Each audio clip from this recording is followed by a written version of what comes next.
நெல்லை மாவட்டம் வீரவநல்லூரில் தெருவில் நடந்து சென்ற சிறுவனை தெருநாய்கள் துரத்தி கடிக்கும் சிசிடிவி காட்சிகள் வெளியாகி பெரும் பரபரப்பை ஏற்படுத்தி இருக்கிறது. அந்த காட்சிகளை தற்போது பார்க்கலாம்.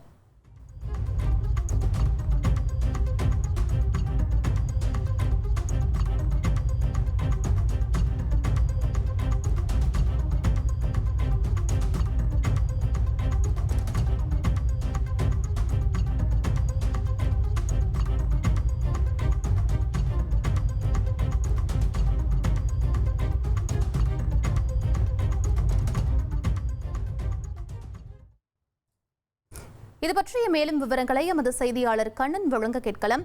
வணக்கம் கண்ணன், இந்த சம்பவம் தொடர்பான முழு விவரங்கள் என்ன பதிவு பண்ணுங்க. வணக்கம். நெல்லை மாவட்டம் சேரன்மாதேவி அருகே உள்ள வீரவநல்லூர் புதுமனை தெருவைச் சேர்ந்த ஜோசப் செல்லத்துறை மகன் ஜெரோம், 5 வயதான சிறுவன் ஜெரோம் சேரன்மாதையில் உள்ள தனியார் மேல்நிலைப் பள்ளியில் 1ஆம் ஆண்டு படித்து வருகிறார்.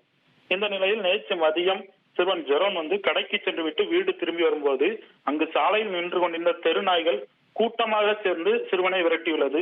செய்வதறியாத ஓடிய சிறுவனை தெருநாய் பின்தொடர்ந்து விரட்டி கடித்தது. இதனால் சிறுவனுக்கு கையில் காயம் ஏற்பட்டதை தொடர்ந்து அப்பகுதியினர் சிறுவனை மீட்டு சேரன்மாதேவி அரசு மருத்துவமனையில் அனுமதித்தனர். தொடர்ந்து அங்கு சிகிச்சை பெற்று தற்போது வீடு திரும்பியுள்ளார். இதனால் இதற்கிடையே அந்த சிறுவனை தெருநாய் விரட்டி கடித்த சிசிடிவி கேமரா காட்சிகள் தற்போது வைரலாகி அப்பகுதி மக்களிடையே பெரும் பரபரப்பையும் சோகத்தையும் ஏற்படுத்தியுள்ளது. விவரங்களுக்கு நன்றி கண்ணன். இனி செல்லும் இடமெல்லாம் செய்தி. தந்தி டிவியின் வாட்ஸ்அப் சேனலை ஃபாலோ பண்ணினா செல்ல இருக்கும் இடமெல்லாம் செய்தி.